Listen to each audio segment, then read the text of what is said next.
Welcome to Death and Aliens, an in-depth look at horror and sci-fi TV from two friends who vaguely know what they're doing. I'm Courtney. And I'm MK. And how are you? I'm so good. Like so good that I hate it. Never would have guessed. Never. So on Friday, I went and I stayed with my friend and like hung out with her to get ready to go to this like little dinner party that we were having for teachers, which was also my debutante. What? You know? Okay, a debutante ball was like when 12? Yes, when the girls were coming out to be Right. like women. Right. It was a coming out party, but like not out of the closet. But you're not 12. You know what? Stop shitting on my Elizabeth Bennet dreams, okay? Like you do you. It's fine. Enjoy it. Um, Enjoy your best life. And then I was so tired by the time we left because I didn't end up leaving Tracy's house from the party till after 12:30. So then I had to go back to Rachel's house where my car was. And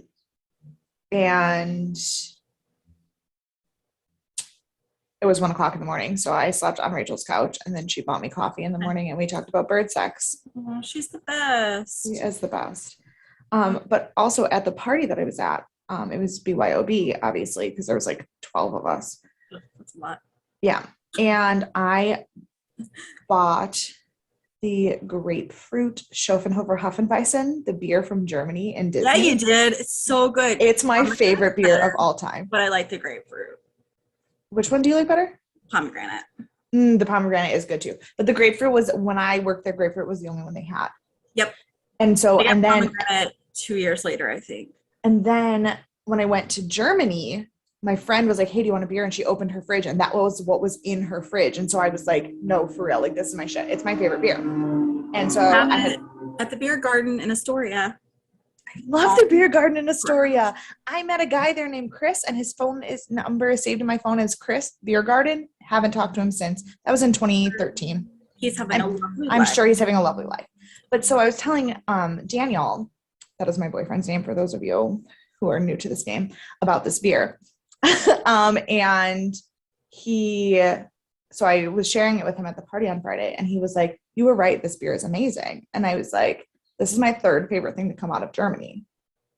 And he was like, what are the first two? And I was like, well, Tokyo Hotel is number two. Natch. And then number two?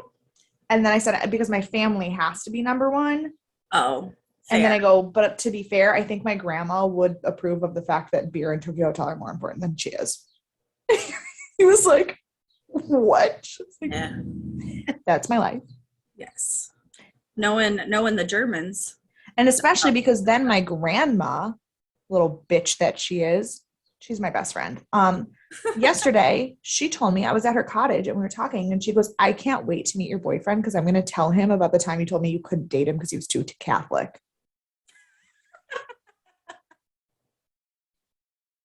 Love your grandma. I was like, that's why I like beer better than you, woman. To be fair, though, like, it's pretty delicious. It's the best beer. And it's like a 0.5% alcohol content or something. Right. I drank 4 of them and wasn't even tipsy. Right. It's like you're just drinking like a juice flavored beer. Right. Beer flavored juice, maybe. Beer flavored juice. Yeah. Yum. So, how was your week? I'm so tired. It's been fine. Friday was an emotional roller coaster. Was it? I'm so sorry. That's why when you sent me messages, I responded like 7 hours after each one. I wasn't even paying attention, so I'm so sorry. I knew you had an event, so I was like, she's never gonna know. But it's fine. So I was at work on Friday. It's where this all begins. And it was me and it was like 3 of us at the office on Friday. First of all, why is no one else there? Who knows? Yeah. I never know. No one works there, I guess, anymore, but me. And so I went to grab my lunch at like 1:15, 1:30. And I came back and it was just me and the intern. Ooh. It's like, there is no one here but me and the intern. I was like, okay, well, I mean, I do have things to do and I guess that's fine or whatever. And at 3:00, I was like, I'll leave at 4 and go have a drink at District and then go home. At 3:00, fire alarm starts making this god awful noise. It's not a fire alarm. It's just like, it sounded almost like really intense, the batteries were dying sound. I hate that. Yeah. Right. So I was like, are the batteries dying? And it's just being overly aggressive about it. And so I like went to go to the intern who was on the other side of like our building, and she was coming to me at the same time. Yeah. And turns out they were going off. And so we were sitting there. I was like, I don't know, like this isn't the fire alarm sound. So I was like, I don't know if it's like a test of something because it's Friday afternoon and they're like, oh, we'll test stuff because no one's here. Right. And they come over the intercom and they're like, all right, everyone, we're doing an investigation in the basement, so shelter in place until you have further information. That's what I said. That was my face. I was like, are you kidding me? Shelter in place? Are we about to get blown up? That was like, the wrong time to put turkey in my mouth. I was terrified. And so Monty's like, that's the intern. She was like, should we, like, do we go back to work? Because when there's a fire alarm, they say, hey, there might be a fire. We'll let you know. And we just keep working because it's usually not.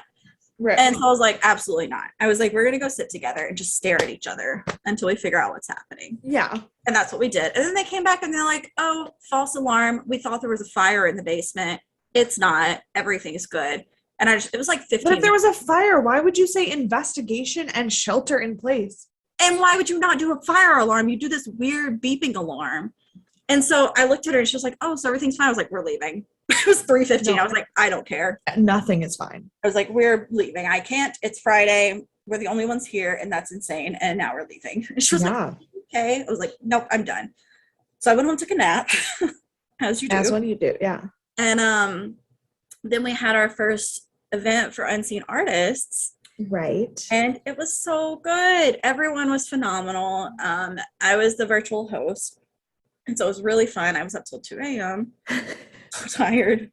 But it was fantastic. We had the most amazing performers. We had a pretty decent turnout for it to be very last minute. And, you know, we made more than we spent, which is always a good thing for profit.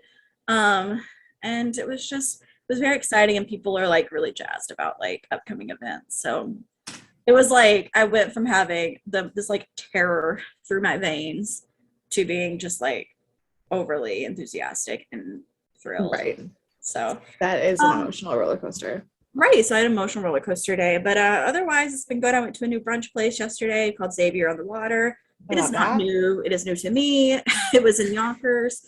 It's the first time I've ever been to Yonkers. It's a nice area. I had no idea. Took the Metro North up. I only know that Yonkers is nice because my cousin was born there. It's amazing. We like had brunch on the water. They brought around hors d'oeuvres. Like it was so nice. So things are much better. But I also want to have a little horror talk before we get into today's episode.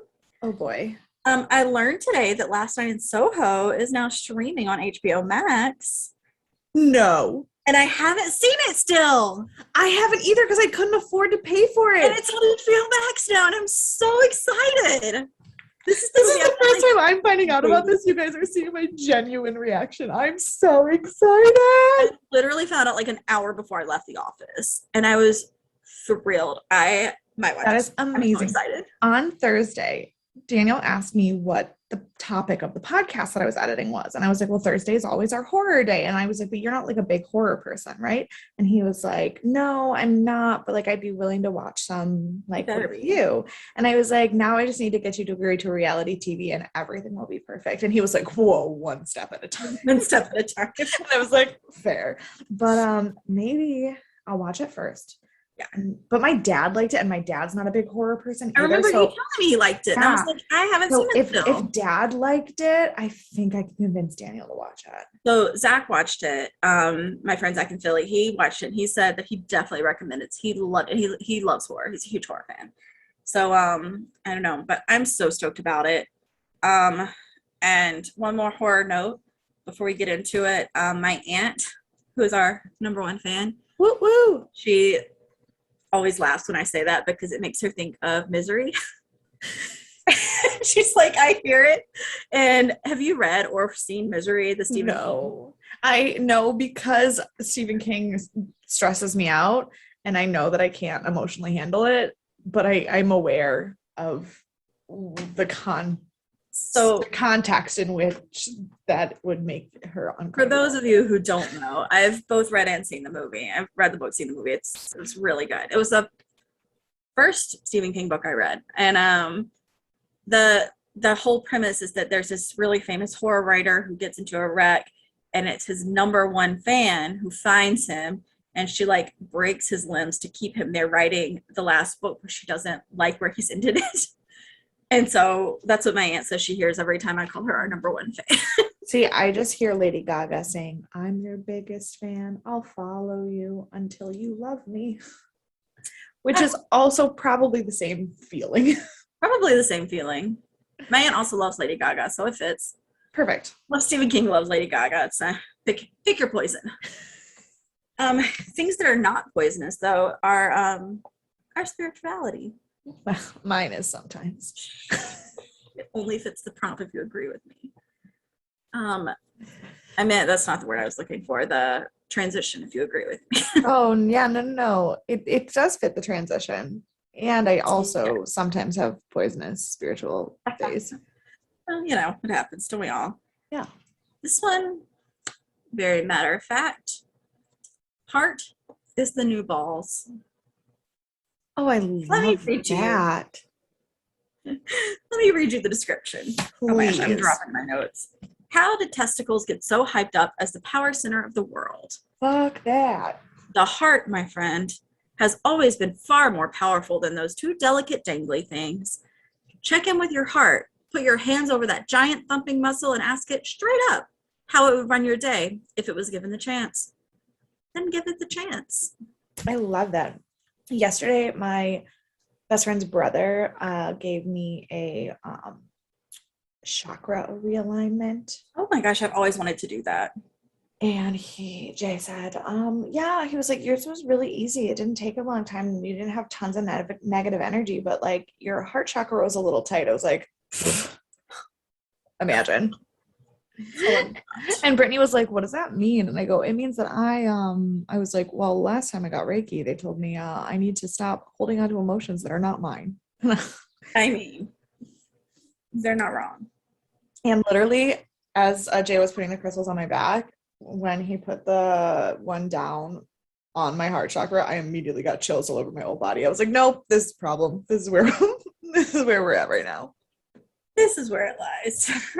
Good to Got know. it. Good to know I'm not insane. I am, you know, but most of the time, sometimes. Fine. But speaking of insanity, other things, we had the same transition. I love it. This week for Thriller Thursday, we are talking Bates Motel, season 1, episode 8. Nope, season 2, episode 8. Season 2. I wrote season 1, but it is season 2, episode 8. And it is just called Meltdown. Which, isn't it? What? I had a meltdown watching it. Look. But actually, that was just because it was 100 degrees and I was literally melting. Truly. I have about 1,000 years of opening notes, so please prepare yourself.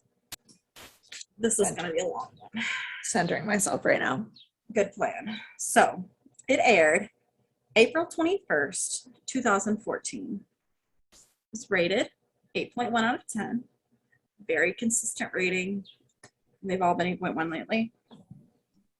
We don't have to talk about the number 1 song. It's the same forever. The number 1 movie, on the other hand, is called The Other Woman. Now, I have never seen this movie. I remember this movie. But when I was looking at HBO Max today and seeing Last Night in Soho, I also saw they've just added this movie to HBO Max. This is the one that has Beyonce in it, right? No. Who's in it? Cameron Diaz. Oh, yes. Leslie Mann and Kate Upton. How did I not know Yes. he existed until today? Yes, I do 'Cause I remember that. loved Cameron Diaz. Like, this should not have been a thing I didn't know about. It sounds very much like John Tucker Must Die, but 8 years later. Also a little darker. Ooh, I love it already. No, because I didn't watch it, but I remember when it came out, and it's like the adult version of John Tucker Must Die, where like instead of being like kid teenage prank, it's like They're married. it's like real shit. Right. That's what it looked like. Yeah. I also would like to watch that now. So we have 2 HBO Max movies to watch in the near future. Fantastic. And on this day, a lot happened. A lot of fun things. It was the 118th Boston Marathon. And then it was holidays. It was Easter Monday in New Zealand, Australia, Ireland, and the UK. It is Rome's birthday. And a fun fact about this particular day, there was a 16-year-old stowaway who survived a flight to Hawaii in the jet's wheel well. And someone in 2010, I think it said, had died doing the same thing, and he survived. He was not well, but he survived. Yeah. Trying to think, where was I in my life? 2014, you were The day after Easter. I'm trying to think of what Easter 2014 was like.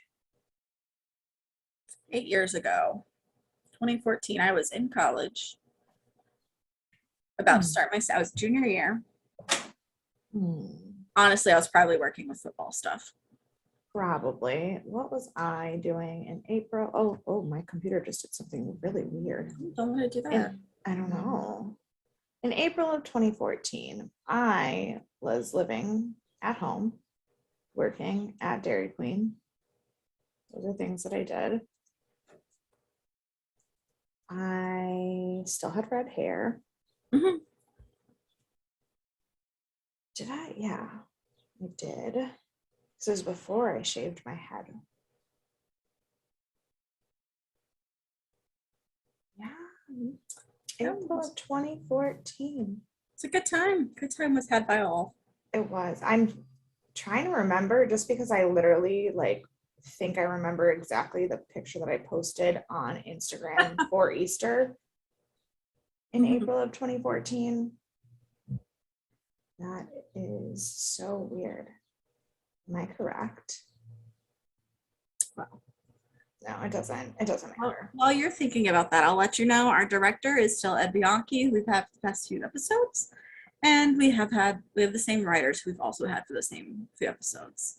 Beautiful. April of 2014. Oh no, I was at work at Dairy Queen. What a shame. That sounds like a thrill and a hat. Now for the next 3 hours, I would like to talk about Zane Morgan. Who 3 hours is played by Michael Eklund. And I had heard that name and did not put them together until I started diving in. And then I was like, oh my God, this guy has literally done everything. Okay, when you texted me the one detail that you've already told me, I flipped out because I don't know how I haven't figured out who he is. Oh, I'll let you know. Don't worry. Don't worry. So he's an actor, director, and producer. Fantastic. The things I am discussing are acting credits for the most part. Fair. I think for all of the parts. His birthday is just listed as July 31st, 19 ? Don't know what year he was born. He's Swedish. I don't know if that matters. I don't know why we don't have a birthday. Birth year. So he is an age. He is an age. So he is known for The Call, which is a movie, Errors of the Human Body, and Ed Weird. These are not things I've heard of. No. None of them, have not heard of any of them. However, he's also acted in quite a few things. So to start, more recent things. He's been in the show Big Sky that you heard all about if you watched The Bachelor last year. Oh. Yep, it just came out. The problem was I watched The Bachelor on Hulu, so I never saw commercials. Oh, see, I saw a commercial for this every 5 seconds watching The Bachelor. So Big Sky came out. It's on its 2nd season now, I believe. Okay. He was in Van Helsing, and he was in an episode of the new Twilight Zone. Okay. Now for the real fun facts. Oh boy. He won an award for playing Milo in an episode called The Plateau of Fringe. I've never seen Fringe. It didn't give me a season or a year or a date or anything. It just told me the episode he was in and his name, and that he won an award for it. I know exactly who that is. So that's number 1. Okay. The Fringe is one of my favorite shows in the whole world. Everyone knows that. Number 2, he was in season 1, episode 3, as a male protester in Dead Like Me. The episode is called Curious George. Okay. And 3rd, that protester in the bear who got killed. He got killed by the fucking bear. Okay. Yep. And last, but certainly not least, Oh boy. to tie it all back, he will be in SG1, season 6, episode 5, Stargate SG1. Wow. He is all over. We thought it all came back to what we say? What is it? MacGyver. It all comes back to MacGyver, but instead MacGyver. it all comes back to Michael Eklund. Was Michael Eklund in MacGyver? I do not know, but he has been in everything else at least once. Supernatural, Gotham. He had he was on that, what was that show you were talking about last week that gosh, what was his name? He was like a main cast member in the one that Deputy Lynn was in, that show that I was like, I don't know what the show is. And you were like, oh, I know exactly what that is. Let me see. Yeah, I don't remember because Deputy Lynn, in my notes this week, she's just listed as that bitch every time. This was oh gosh, that's gonna drive me crazy because it was one you knew. These are not where my notes are from last week. These are where my notes are from last week. Dirk Gently. Oh yes, Dirk Gently's Holistic Detective Agency. He was one of the main actors. Not he was in 8 episodes. He has truly been in everything. If he didn't direct or produce it, he was acting in it, and he may have done all of the above in multiples. He was. That's why he looks so familiar. Oh, he was in 19 episodes of Winona Earp. Yep, he was in The Outer Limits, which is a show we've spoken about a lot. Yeah, he was in Dark, which you watched. I did not watch Dark. Oh, you didn't watch Dark? That's the German one? Yeah. That's the one I want to watch it, but I haven't watched it yet. Oh, okay. I know we've talked about it before. Mm-hmm, mm-hmm. I think you told me I'd love it. And I haven't watched it yet. That is... Yeah, so I was questioning myself today because I was like, have I covered Zane Morgan? Surely I have. He was in The Imaginarium of Dr. Parnassus. Excellent. And Watchmen. And I was like, surely I've covered him. I feel like I remember it. And then I started diving into it and I was like, I have never said these things about him. No. I was like, it would be on me that I would forget someone was in Fringe because I haven't seen it, but Mary Kate wouldn't. So I texted her, I was like, have we talked about Zane? Have I told you he was in Fringe? She was like, absolutely not. And then I saw he was in Dead Like Me and Stargate, and I was like, I absolutely have not talked about him. Definitely in my life. No, definitely not. And especially if he won an award for Fringe, I would have known that we talked about him. Right. Craziness. I think he must have also directed or produced some of the episodes for Fringe, but I didn't deep dive that far. It's funny because I opened his IMDb to look at that, and the picture of him as himself, not with Zane hair, I was like, oh, yeah. Right. I've definitely seen that face. The Zane hair really fucked me up. I know. I was like, are these the same person? I was like, am I learning about the wrong person? I was like, no, I followed the IMDb picture of him, with his name. I was like, I'm absolutely following the right person. No, and I can tell that it's him. I just never would have put that together. Everything. Weird. He's in everything. He was unfortunately not in the new MacGyver, and I didn't go back far enough to see if he was in the old MacGyver, but he doesn't look old enough. But he played like a baby role in it. Right, I was like, he doesn't look old enough to have been in the old MacGyver. No. I know. Same thing with Kolchak. I bet he was a baby in Kolchak. So, and then we just find out. Kolchak was a solid like 12 years before MacGyver, though. So he was like baby. Yeah. And then I bet he was somewhere in Hemlock Grove. I just didn't see it. No, he wasn't. I looked. Everything comes back to Michael Eklund. So, sure. Fun facts. I'm full. I love it. I love it. I had no idea. And we have said so many hateful things about him. And I still think he's a hateful. I have more hateful things to say. Absolutely. But I am fascinated. But just for the Joseph Quinn, Eddie Munson of it all, the hateful things I have to say are not about Michael Eklund. Absolutely. They're about Zane. Yes. And with that, we're back at the motel. And we start with Norman out of his bed. Norma's searching for him, and he has his mad face on. His like dissociated face. And I don't know why. But I was like, Norma, are you really surprised that he's not there? The last thing we saw was him telling you to fuck off. Like, right. And he's not in his bed because he's down at the motel. Mm-hmm. And so just staring out the window like a creeper. And I don't know if this is how it's meant to be, but seeing this scene made me feel like, oh, this is Norman becoming this person and not dissociating to this person. Okay. Like it's starting to become more of who he is than himself. Yeah. And okay. Then Alex walks in. I got so nervous. I was like, Alex, what are you going to say? I know.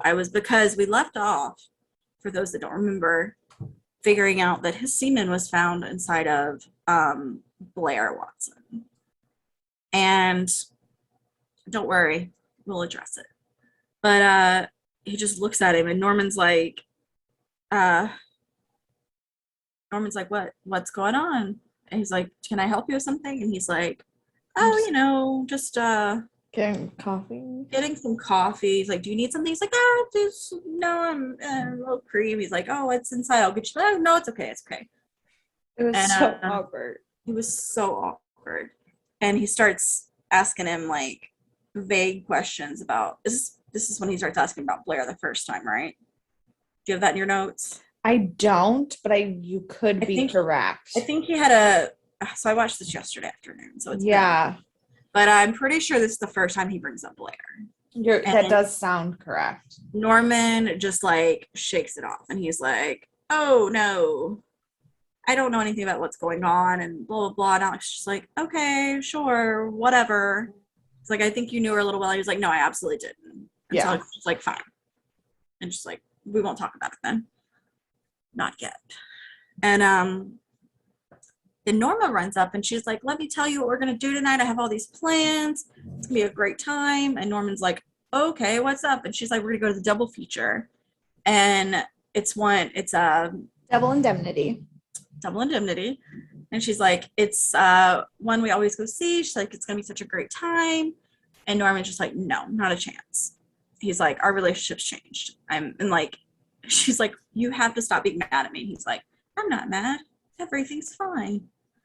I was like, okay, creep. Like, you are way overacting this now. Like, not Freddie Highmore, but obviously. No, of course. Yeah, no, Freddie Highmore's doing a great job. But the character is... Norman is like overacting himself, trying to like act normal. And I'm like, you are the least normal you've ever been at this moment. Correct. And who walks up next? Nick Ford. He is ready for his favor that we knew was coming. Right. You can't get in with the Ford family and get a seat on the board without owing him something. So he's like, Norma's like, I don't want to talk about this. She's like, I don't really think I owe you anything. He's like, no, you do. And he's like, it's fine. He's like, I want a meeting with Dylan. And she's like, oh, we don't really talk. And he's like, that's the biggest mistake. He's like, I was like, what? He was like, I lost a daughter when we weren't speaking. Obviously, Blair. He's like, and I don't think you should do that. You should make sure that relationship is solid. And she's just like, alrighty then. She's like, okay, I guess I'll talk to him. She's like, I'll talk to him, and then we go to the credits. And so that's a really big opening scene. We have Alex semi-confronting Norman, Norma searching for Norman because he's out of his bed, and then Nick Ford showing up and asking for a favor. Right. Like, if you didn't know this was the end of the season, you know now, because we've just stuffed everything into the beginning. So much. I kept waiting for the credits to happen, and I was like, did I miss them? When the credits started, I forgot they hadn't happened. I was like, oh yeah, we're still in the beginning. Nothing's happened yet, really. Right. It was this episode, the way it was laid out was not my favorite. Yeah, I struggled. And I know this has become a theme in this show and in other shows that we've watched. When it gets closer to the end, they start having a lot more jumpy scenes. Mm-hmm. Because they're trying to build that tension, and I get it, but I don't like it. But also, like, the last or 2 episodes ago when we watched it, the one where Cody's dad died, that one wasn't that jumpy and built the suspension so much. So yeah. And like, so there's definitely a way you can do it that's more chronological. I mean, even if you look at like the last Stargate episode we watched, it was, you know, we had tension building the entire time, and it was straight linear. It was like it did have some weird jumpy stuff at the end though, but that was the climax. But not even really. Like, I mean, we jumped dimensions, but it was like we followed Daniel from the beginning. No, I just mean the scenes where like it jumped to Jack in the base and then back to Daniel and Catherine, and like there was a little bit of that toward the very, very end of the episode, but only at the end of the episode. It was, but it didn't feel so much that way because it was still all in one scene. Like they were all still in the same building and doing the same thing, just happened to be in different rooms. And so like that was definitely the most suspenseful like Stargate I think we've seen, and we literally just followed Daniel linearly, and it was fine. And so this episode, while that was the intent, I don't think it hit its mark. I think that there were some good runs of scenes. Like there were some good times where, like, especially toward the end of the episode where we follow like Norma for quite some time. Yes. That was really good. Even though the scene changed, we were following Norma. Norma, exactly. And they did that with Dylan a couple times too. But I think the show is trying to be more complicated than it needs to be. I agree. Mm-hmm. And they've set up so many things that we need closure on. So they kind of force their own hand in that way. But we're now in the middle of three really major story arcs. And we can't leave any of them alone. Right. We have to know what happens with Norman. We have to know what happens with Norma and Nick Ford. And we have to know what happens with Dylan. Yeah. And I get they're all like there's the Alex Blair Norman thing. There's the Norma versus Norman thing. And then there's the drug war thing. Right. And like, it's important to follow all of those, but these things are so like, they've done a good job lately of showing us how intertwined they are, but they don't feel connected yet. Exactly. So I feel like they could intertwine them more than they do because they're letting us know how much they go together and just not putting and I think they started to with this episode, like by giving us more Nick Ford. That really was a big thing we needed. I agree. So we'll see where that goes. But speaking of, we open up after the credits at Nick Ford's place. Dylan has been on the ground all night after they blew up this whole building. And my next line says, I told you everyone would die. If you watched this episode, I was clearly wrong. But that was what I was expecting to happen because we just see a lot of dead bodies everywhere inside. Yeah. And I laughed at this next scene because Dylan gets in the truck to drive away. and I don't know if you caught it because it was very brief, but Electric Avenue was playing in the background. Oh, I didn't catch that. No, I was too busy focusing on how much I fucking hate Deputy Lynn. Oh my gosh, she's the worst. She's got to go. I think she really wants to do her job well in a place that doesn't allow that. And yeah, because so we see all these dead bodies in the room, and Alex is like, I need you to find Zane Morgan and tell me and bring him to me. And she was like, what do I do when I get him? Arrest him? And he was like, no, don't fucking arrest him. Tell me where he is. That's all I'm asking for. Do your fucking job. And I literally was like, I wrote, dude, Alex has way too much on his plate and Deputy Dumb Girl isn't going to help. Because she just wants to arrest everyone. And it's like, that's not how this town works. And honestly, arresting anyone makes it worse. Yes. Before you figure out the way it has to go. And yeah, that's corrupt. That's not great. Right. Like, that's how it is. As a concerned American citizen who, like, in my real life is a mostly chaotic good person, I fully think that these people should be arrested. As a viewer of the world of Bates Motel, who is written into a place where you are supporting gray at best characters, you cannot hope for them to get arrested. No, you just have to hope that everything stays stable and the whole town doesn't get blown up. That's concern number one. Correct. So Deputy Lynn needs to figure that out. But instead, we have a quick break over to Jody's house, and everyone's a moron. And then we're back at the motel. I literally wrote, Zane is one of the dumbest people alive, let me tell you. Literally, I was just like, back at Jody's house, it's a quick moron moment, and now we're back at the motel. Right, it is a quick moron moment because quick moron Zane literally is like, here's my plan. Convince Nick Ford to sell me his weed. Right. The man who is the most established in this town. You, drunk ass, hippie looking, kill everybody as your first instinct, Zane, is going to talk Nick Ford out of his empire. Cute. Good luck. And then we have this sweet and kind of sad moment where Norma tries to call Dylan because she does want them to have a relationship as much as it seemed like she didn't care in the beginning. I think she was scared in the beginning because of everything. But now she's actually gotten to know him and realizes that, like, she does love him. Right. And she's like, he is my child. And, like, I do want the best for him still. He's trying, even if he's, like, in the weed biz. And then Emma walks in. And Emma tells her, she's asked Emma what she knows about Dylan. And she's like, do you know the business he's in? And Norma's like, yeah. And she's like, okay, I'll show you where he works. I was like, oh gosh. I was like, Emma, you should not do this. This is like, the wrong decision. Neither of you need to go there. I was like, everyone's going to get shot up. They thankfully didn't. But like, that is the last place they need to go.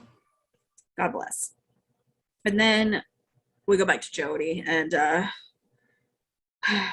yeah, so as we discussed, Zane is still alive. Unfortunately, I thought he had gone up in the flames as well. He did not. And this is where he's talking about wanting to wear Nick Ford down, and I just went, oh yeah. And then they tell Zane to hide. They're like, you know where you need to go. You have to lay low for a bit. And he's like, I'm not gonna. She's like, no, you have to do this. And so Zane is on his way to hide, which is honestly best for him, but unfortunate for us because I'm ready for him to go. And then Emma and Norma show up at the warehouse. And this is the part where I'm like, I just feel like we're jumping scenes. We've been Jody's house. Like, it's just. Yeah, the beginning was very, very jumpy. Yeah.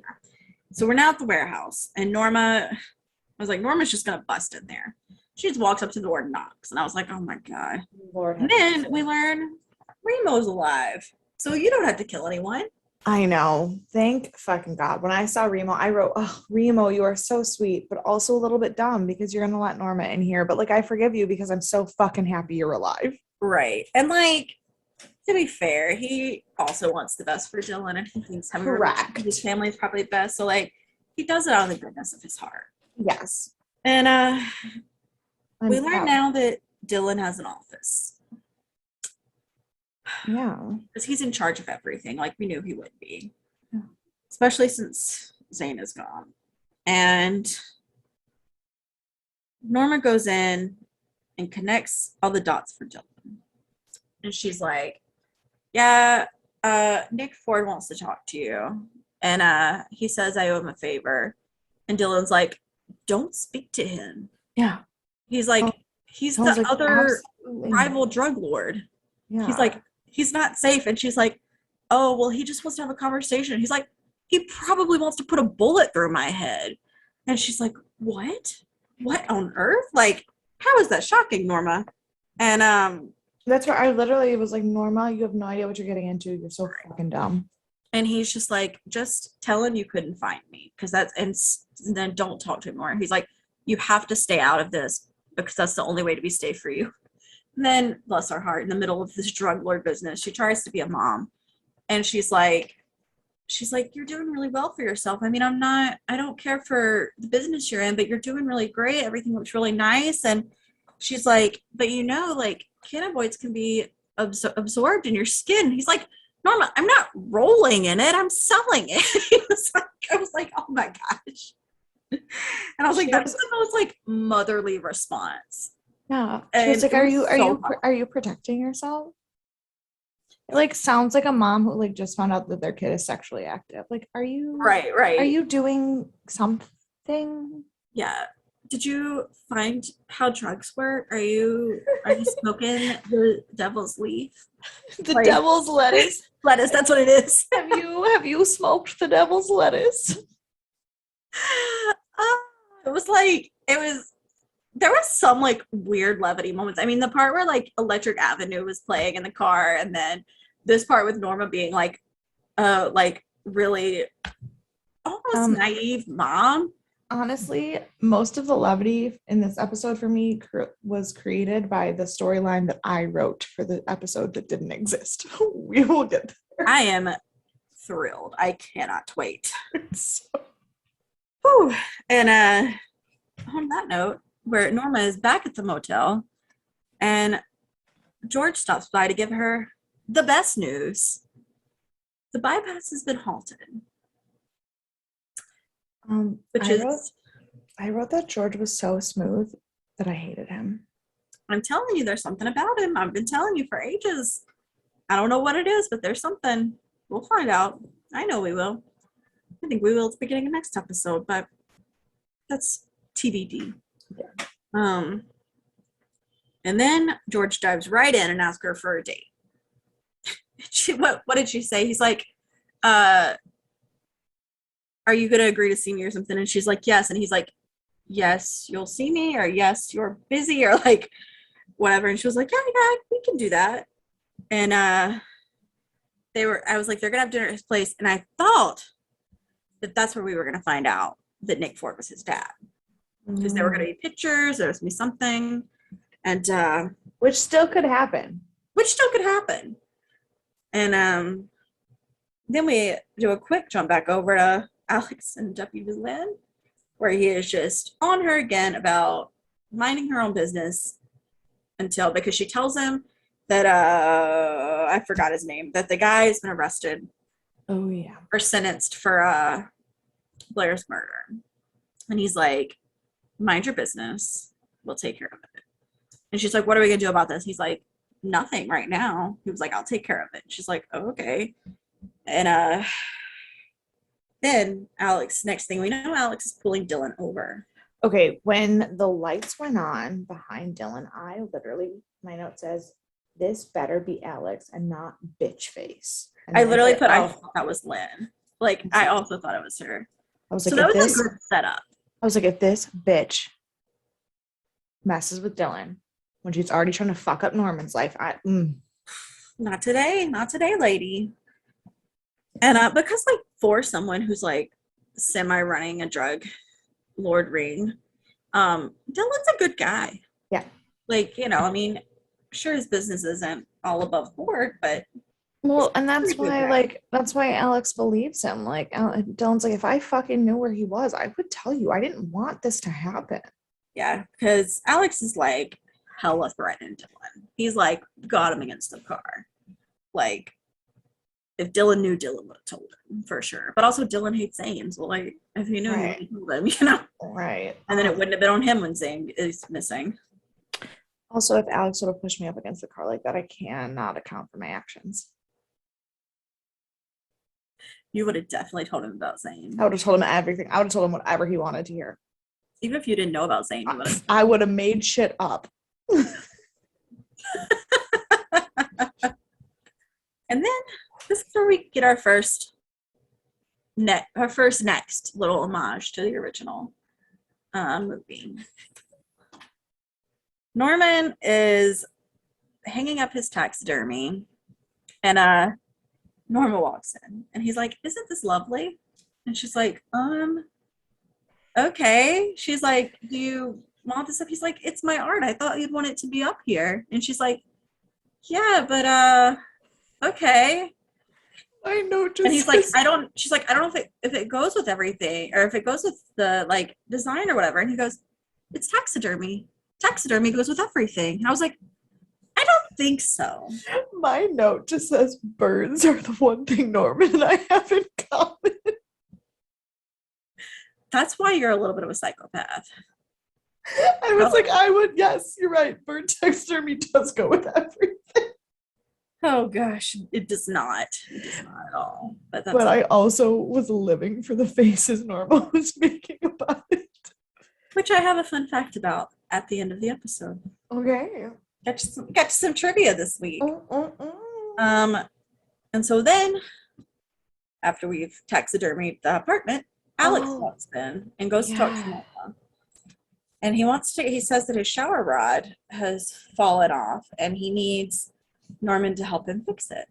And she's like, "Yeah, no probs. He'll be right over." And he starts questioning him about Blair. And he's like, oh my gosh, my pen started going out at this point, and I think I spilled something. Okay. And here we go. So he's like, "You can tell me." He's like, "She slept with a lot of guys." And he's like, "What?" And he's like, "Look, it's just who she was. It's fine." He was like, "Did y'all have a relationship?" And he's like, "Were you ever at her house?" And he's like, "We did one project, like school project, but that was just for school." And he was like, "Okay, well, this is like, whatever." And he's just like, "No, haha, it wasn't me. I didn't do anything." And he's like, "Okay, Norman, we found your semen the night she died. Like, what happened?" I realized though in this moment that Norman genuinely doesn't know he slept with her.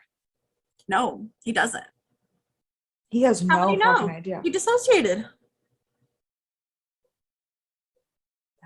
He was a different person. Bananas. It is bananas. Even more bananas. Instead of responding like a normal human being, he runs away.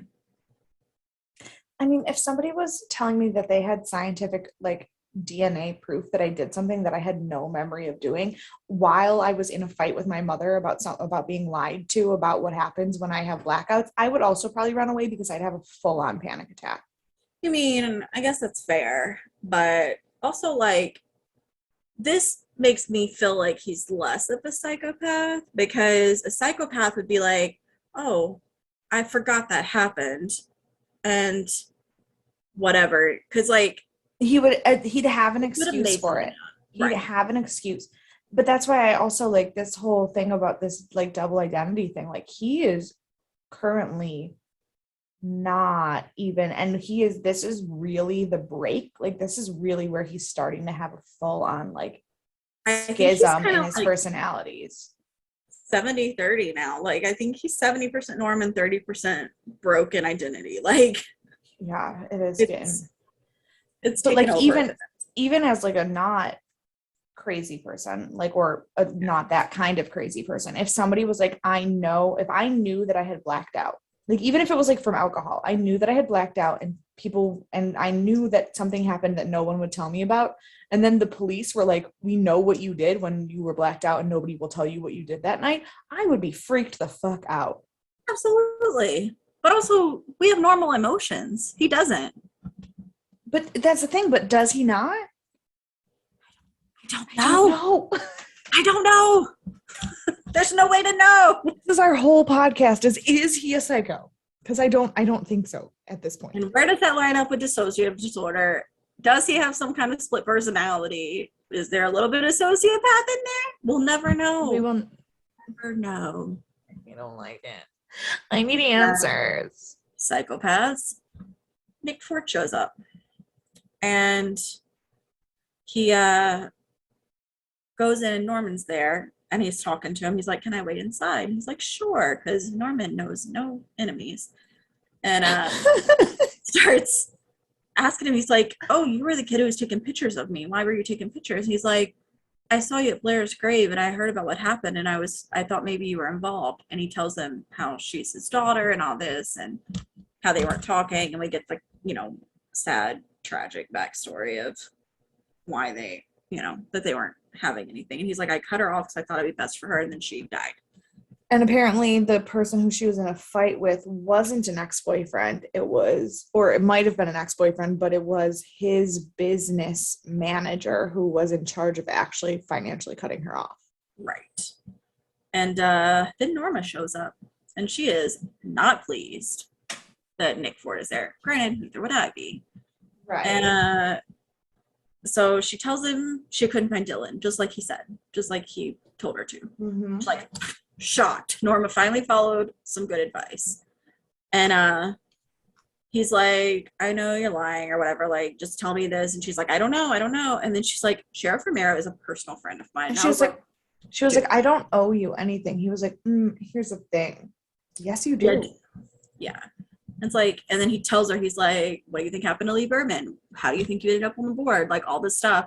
And she's like, I'll call Sheriff Romero. And I'm like, Nick Ford and Sheriff Romero, like, have an agreement to disagree, I believe. Like, they just don't come to each other. And I was like, Norma is so naive that something actually terrible is going to happen to her. She has no fucking idea what she's getting herself into.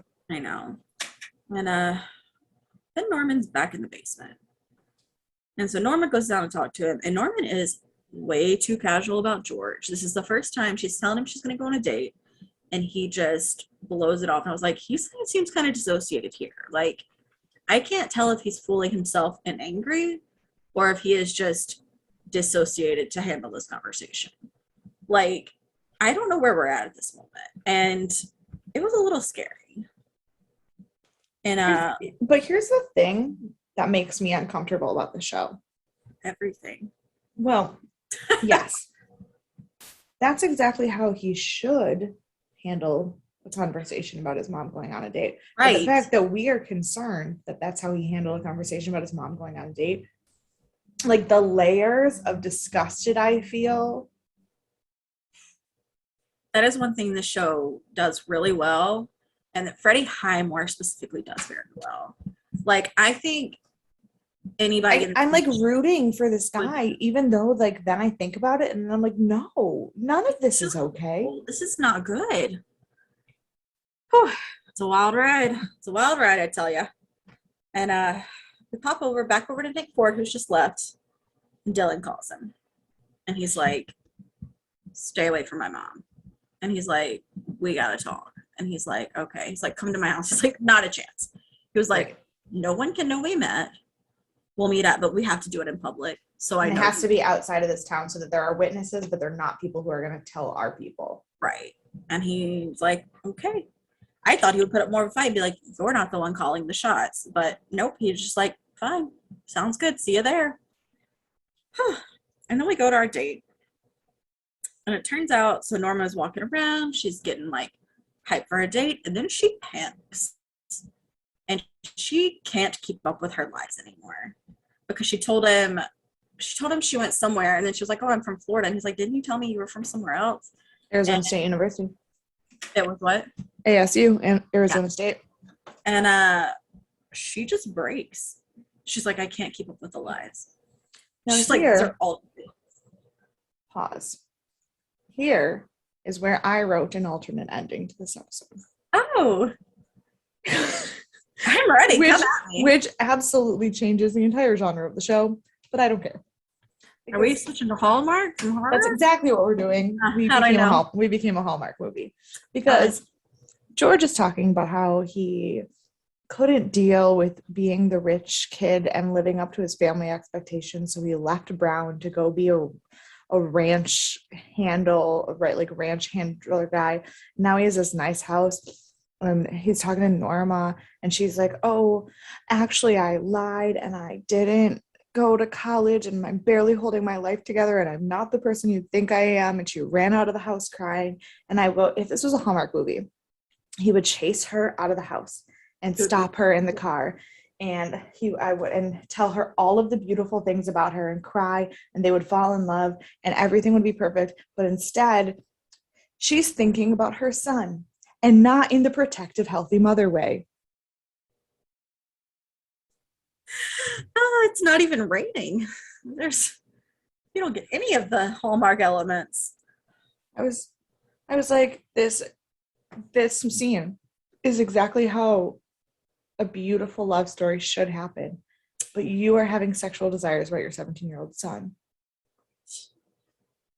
Which is just one of the many things that is wrong with this story. Also, the fact that George is probably not a lovely man who escaped the big city to be a ranch handler and like wants to love someone from the wrong side of the tracks. I gave them both better lives.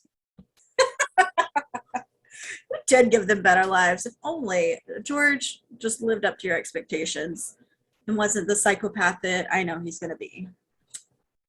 So. Devastated.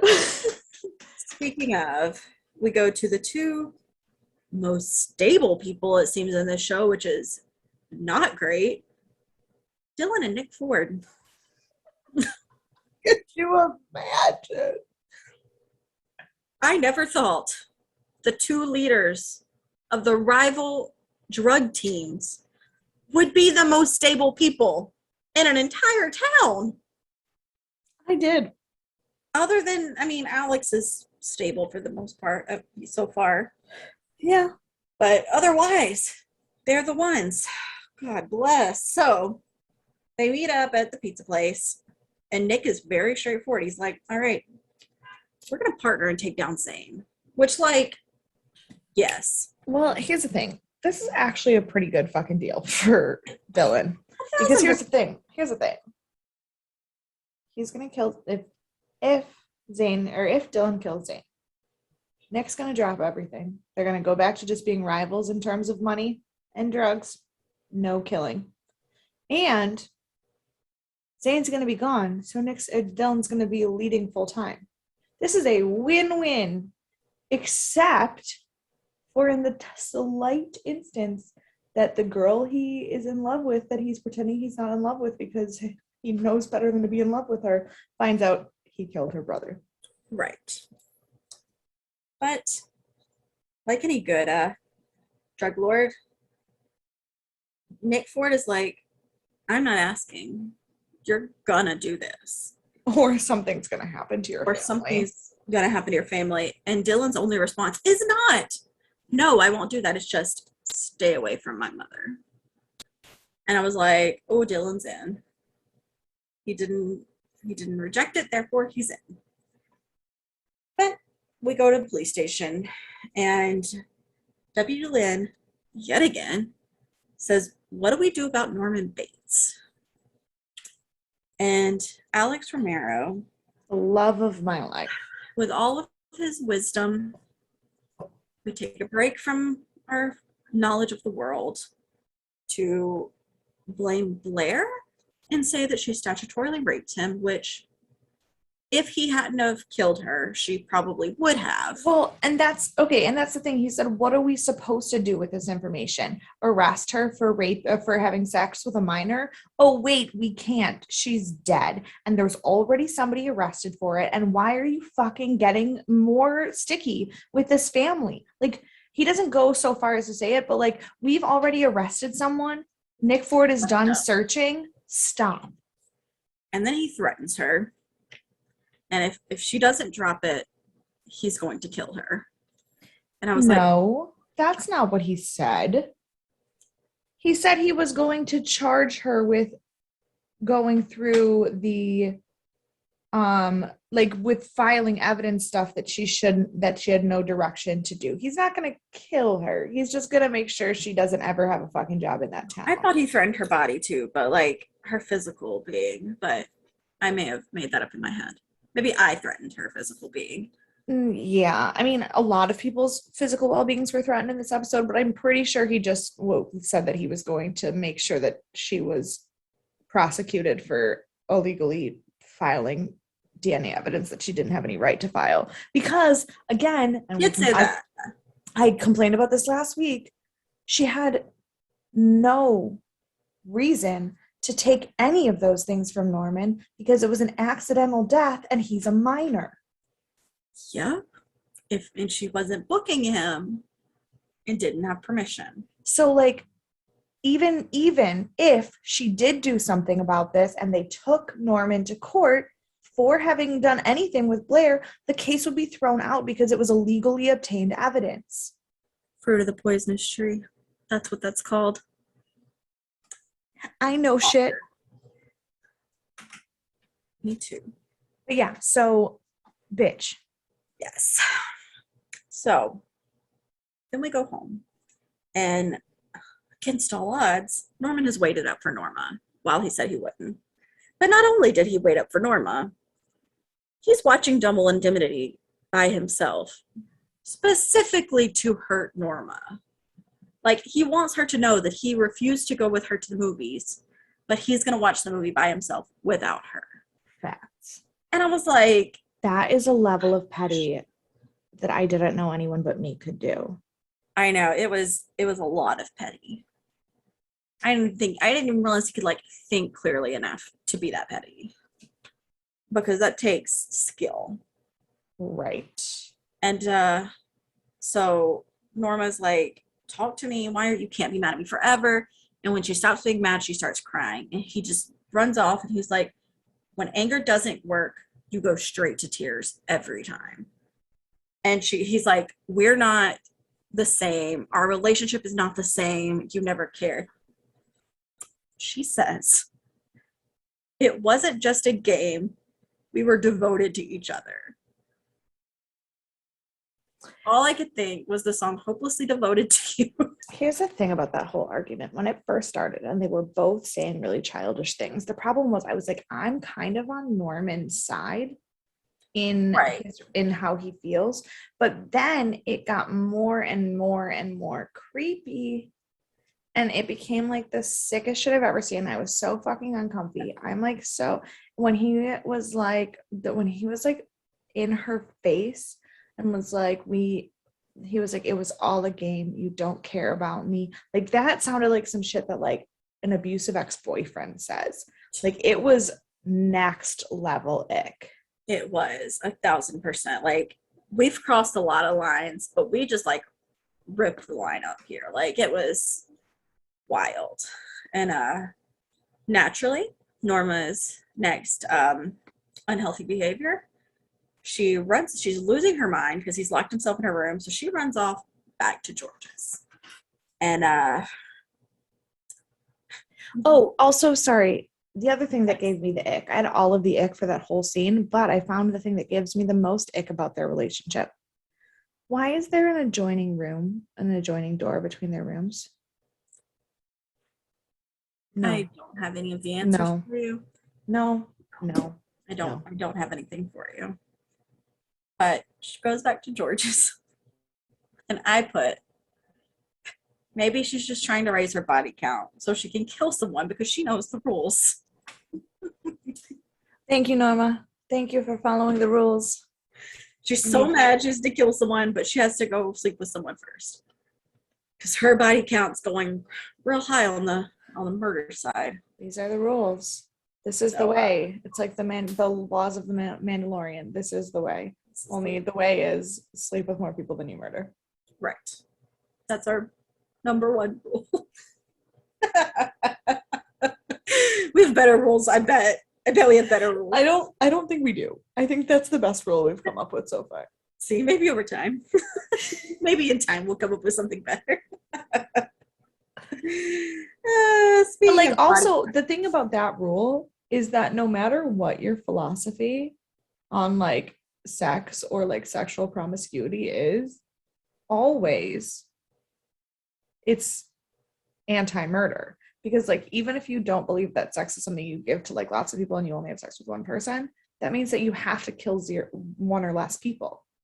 If you're a nun or a priest and you don't have sex ever and you're celibate, you have to kill less than 0 people. If you are, But they save people. If they're nuns and priests, they're saving people. So technically, if you are a very open person and your sexual body count is very high, well, you have a little more wiggle room. But like, also probably don't kill a lot of people. not like based on the law, you don't have a little. No. Based on like more morality. Yeah. I mean, that's why Charles Manson slept with so many people, so that he could keep killing. But he didn't actually kill anyone. Yeah, no, he didn't actually kill anyone. So his sex body count higher than his kill count. there we go. That's all we need. There we go. He nailed it. Jeffrey Dahmer, I think he's probably still okay. I think he's probably still okay. 'Cause I Ted think Bundy's he slept with definitely still everyone okay. he killed. Yeah, Ted Bundy's also still okay. I think you're right. So now that we have defended every serial killer and Not their everyone, only the sexual ones. which is a lot of them. I know.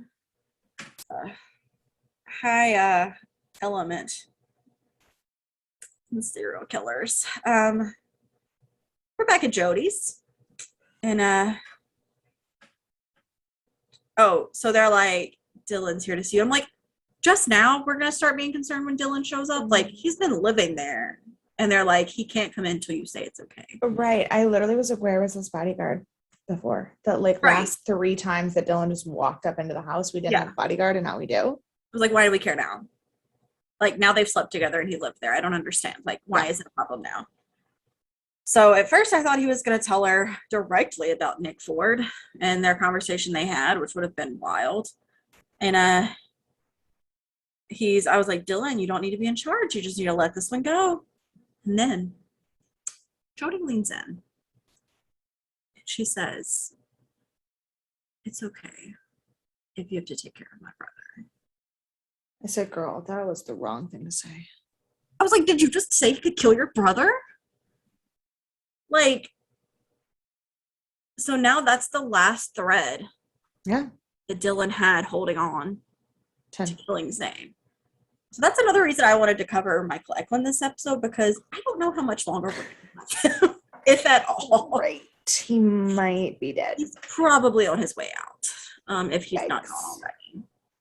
And then we get to a scene of Alex going home, and Norman is in the motel where it is closed. We learn that Kyle Miller was convicted of the murder of Blair Watson, and Alex is telling him that he knows that Norman's lying and he wants to know why. He's like, I just want to make sure that I'm putting away the man for the right reasons. He's like, I don't think you've done anything wrong. I need to know why you're lying. And Norman runs away because that's his answer to everything. And I said, Alex, I think you might have finally bitten off more than you can chew. Like, I think this might be it. And not only did he ran straight to Blair's things. The picture of her and the necklace. Yeah. And I wondered if every time he sees those, he's going to dissociate. I also wondered if they were going to have him like having some kind of flashback and like actually see that he does know more than we think he knows. And so then he hears someone downstairs, and I was like, oh, Alex followed him. He's going to see all this stuff. Right. That's what I thought. But no, he's being kidnapped. I literally, my last note just says, who the fuck was that? I have no idea who this person is. And Norma wakes up in the middle of the night, and I was like, she knows, because they have this weird connection. My theory Yes. is that Nick Ford is behind it, behind the kidnapping, and he's going to hold Norman ransom until Zane is dead and straight up look Dylan in the face and say, you told me to leave your mother alone. You didn't say anything about your brother.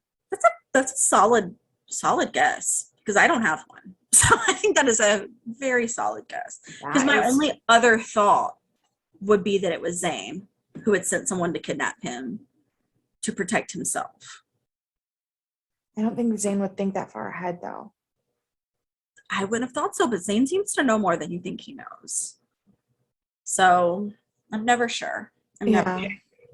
Nope, I think it was Nick. I think you're probably right. I think it was probably Nick. And that's where we ended. That's the end of the episode. Who do you want to punch in the face? Oh God. Norma. She was a hot mess this episode. She sure was. I picked Nick. Okay, fair. Because he's got to get himself together. I also think Deputy Dumb Bitch was a pretty solid choice as well. Very solid choice. Who's your MVP? Is there one? Really? Alex. It's got to be Alex because, like, no. I picked Dylan. That is very fair. That's the only other person I even considered. He just wanted to keep his family safe and stay out of everything.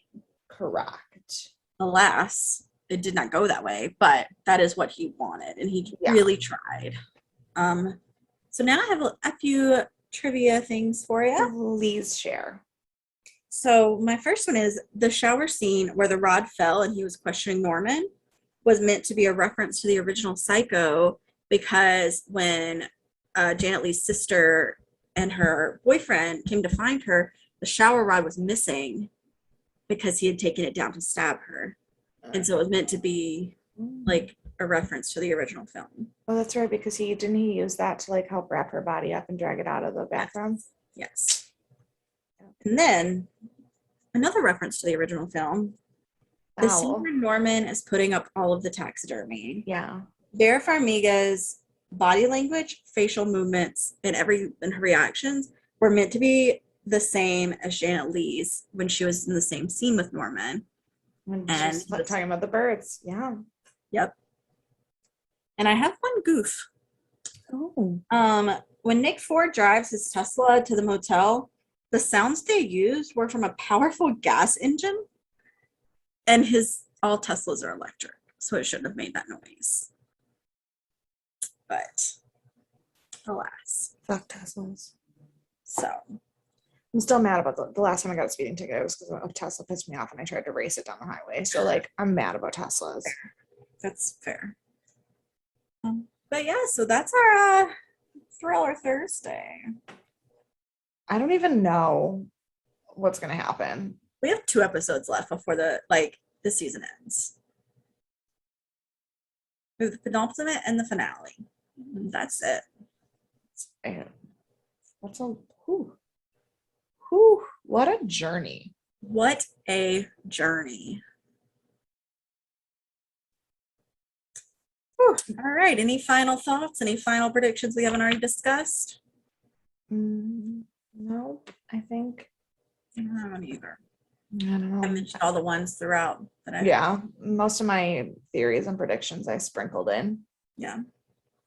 But yeah. All right. Well, this has been a real swell Thriller Thursday. Go watch HBO Max with Last Night in Soho and The Other Woman. And tune back in Sunday for our Sci-Fi Sunday, which is the next 2. The penultimate episode of Stargate SG1 Season 1. And we'll see how it adds up with him because they're coming. Oh, yeah. All right. See ya. Bye.